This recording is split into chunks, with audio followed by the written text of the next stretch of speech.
8 deri në 12 dhjetor 1990, protesta studentore dhe krijimi i Partisë Demokratike, një dramë teatrale.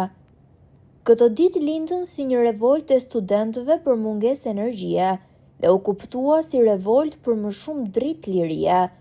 Studentët u ofruan të luanin role të dyta në konfigurimin politik pluralist, por aktorët dhe skenarin i ndërtoi Ramiz Alia dhe sigurimi i shtetit që nga greva e studentëve, licencimet e lehta selektive të turmës dhe çlirimi i energjive të revoltës në rrëzimin e përmendores së diktatorit.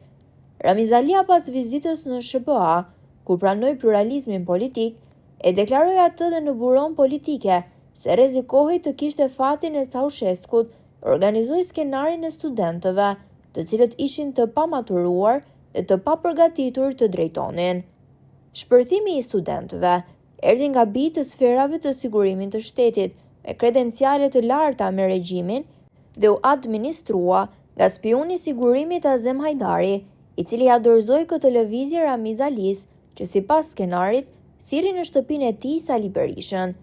Studentët nuk shpalosën ndonjë program politik që kërkonte përmbysjen e rendit kushtetues, por vetëm për këdhelën Ramiz Alin dhe nuk e kujtuan atij krimet e tij. Gjithashtu e pagzuan atë me rolin e organizimit politik si kumbar i vërtet të partive që do të lindnin.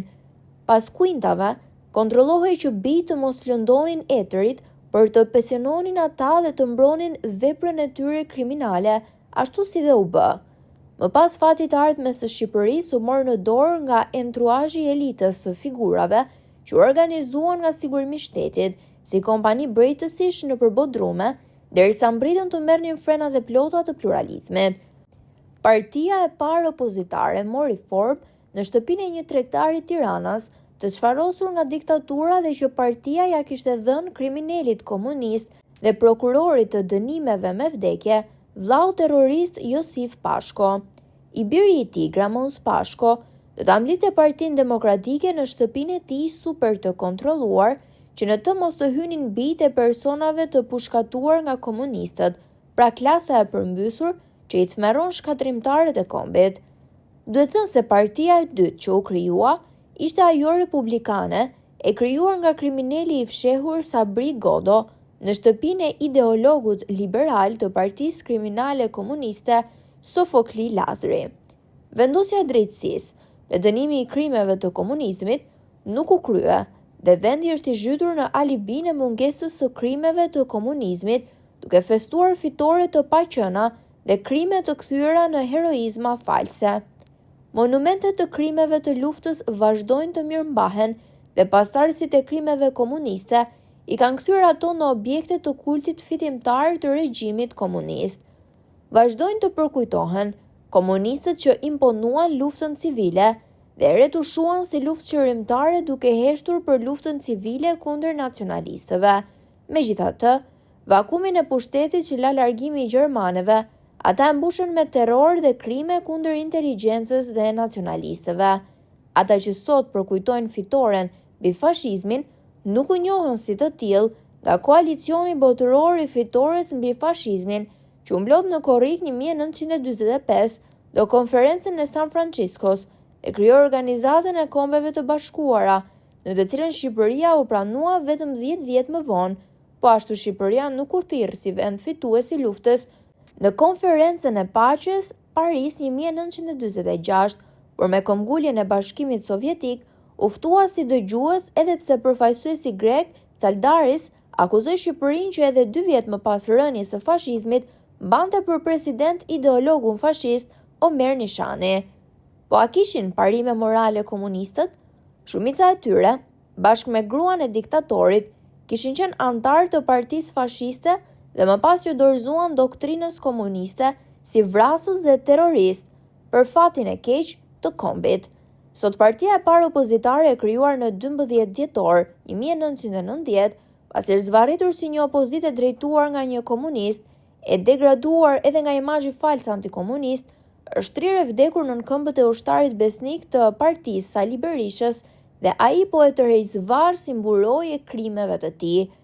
Ajo duhet të ringritur me idealin e shtetformuesve tanë të mëdhenj, historik, duke hedhur në koshin e mbeturinave çaken që u lërin për karrige bashkë me mbështetësit e tyre brenda saj. Motua e ringritjes duhet të jetë të shpëtojmë Shqipërinë.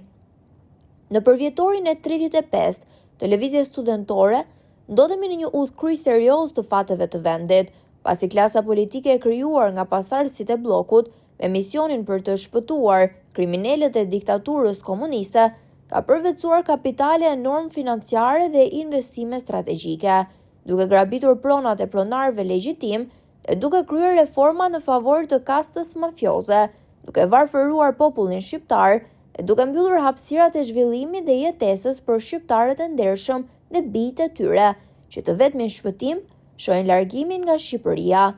Kjo herëzi antikombëtare e kësaj kaste dhe e mbështetësve të saj nuk po ndalet, pasi establishmenti i prodhuar nga 8 deri në 12 dhjetor 1990 nuk rrëzua asnjëherë dhe lind periodikisht bijtë të rinj të këtij kallëpi, që edhe pse aksidentalisht dikujt i jepet rasti të përfaqësohet në parlament, dërgon në parlament tezën e tij idiote diabolike dhe veti pa kënaqur vendos karrigen para kryeministrisë për të grupuar dhe njëherë bijtë e mashtruar, të vjedhur e poshtëruar, që ta çon atë karrige mashtruesi me gjithë këmbën mbi vete në parlamentin shqiptar, si dëshmi e mbijetesës së pasardhësve të zonës së parë operative. Por edhe ky parlamenti këtyre monstrave të klonuara, nga modeli i racës së bastarduar shqiptare, kryqëzuar me morbusin kriminal të komunizmit, duhen përmbysur nga themeli. Nga Ferdinand Sulaj.